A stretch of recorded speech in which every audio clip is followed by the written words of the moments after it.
Yeah, very good morning, everyone, and a warm welcome to the another edition of my morning mantras. Yeah, it's a beautiful weather out there. The transition between winter and summer, so it's neither too hot nor too cold, and there's no pollution really. But it just got me reflecting, that the beautiful transition only comes if it is preceded by a change, right? So to enjoy the beauty of transition, you have to perhaps go through the pain of change, right? But hey, today I wanted to share some learnings from my book Accelerated Digital Transformation with all of you. Right. One of the things was, as I was, came to the last few chapters of the book, I was thinking of how should I conclude Accelerated Digital Transformation. And whenever I have this, confusion in my mind, I normally rely on the younger generation to unconfuse me, right? If there's a word like that.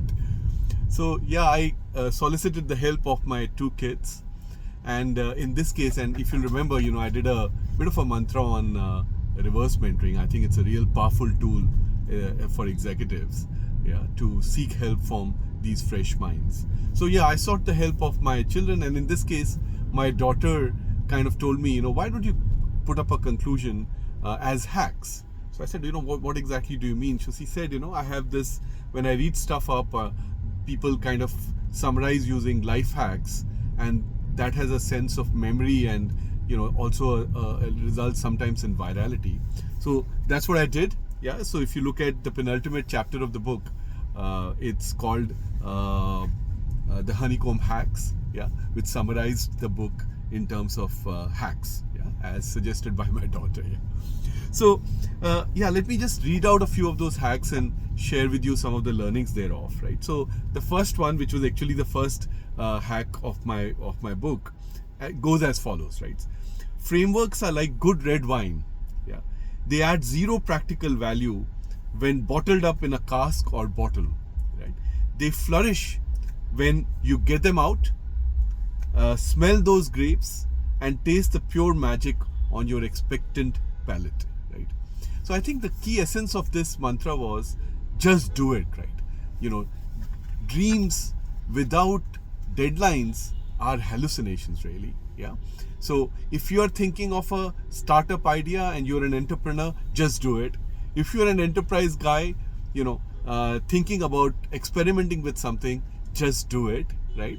If you want to if you're thinking about and procrastinating about a change in your life, just get on and do it, right? Because there's no point leaving that beautiful wine, in the bottle and admiring its beauty. It's always good to get the ideas out and get them out in the real world. At least give it a trial. And then, as Dhoni says in one of the advertisements I often hear and enjoy, that if you succeed, you pat yourself in the back, in the back, and if you fail, you learn, right? So just do it was the first, kind of mantra and the hack. The second one, perhaps a bit more controversial. If it ain't broken yet, break it. Now, of course, you don't want to do that, for sensitive areas. But I think there is a point. I'm quite sure there's a point in this, right? Because sometimes what happens is same processes, same procedures just get done over and over again. Nobody questions the status quo till a disruptor comes and then does something completely different, right? So if it ain't broken, the general wisdom says don't touch it, let it be. But perhaps the disruptive mindset and the growth mindset would say, have a look, right? Break it is perhaps extreme, but at least have a look, right? I was just hearing this great podcast from A16Z, and there were three, folks there, and they were just sharing this viewpoint that in today's world with agentic AI, there's such a rapid pace of development, right? For example, Cursor, one of the AI companies, has done, I think, 100 million ARR with some 10-20 people in no time at all, right? Whereas the enterprise procurement world is still 18 months, 2 years cycle, right? So maybe some of these procedures and processes, right, even if they don't seem that they are broken, at least have a look, right? And if once you have a look, you will find some areas to change, right? So that was the second one, and maybe I can cover one more. Yeah. Sharp executives know when to rise beyond the limiting confines of their egos, right? I think that's what kind of is an important, it's an important mantra for me. It distinguishes leadership from just management, right? It's a true essence of leadership, right? Where, sometimes egos, I mean, we are all human, gets in your way, right? But rising above this limiting confines of your ego is so important, right? I remember I had taken somebody who had been groomed in finance, one of our very senior executives in a previous role, to the Silicon Valley, and I got him to interact with a very young CEO of Singularity University, right? And his first slide, so the youngster was presenting to him, said, age is a disease, we'll fix it, right? We don't have a problem of power we have a problem of distribution of power, right? So those, he was talking about abundance, which is what Singularity talks about, right? And I thought, this is it, right?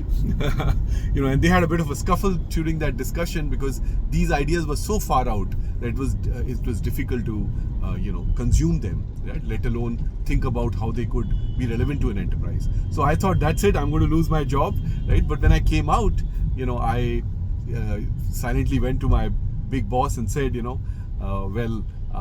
that meeting didn't go too well. I was being a bit defensive, to be honest. And he just looked at me and said, I really enjoyed this, right? Whereas I thought he was having a bit of an ego tussle, but he had opened up his minds. He had risen beyond the confines of his ego and his learning and his history, and taken the higher path, right, of learning, right? So so these three mantras: just do it, examine everything, challenge the status quo, and at every point rise above the confines of your ego, which normally draws you into the history, right? Would be three of the many honeycomb hacks that I wanted to share with you. But thank you very much for listening to me. Have a great, enjoyable day ahead. Bye-bye.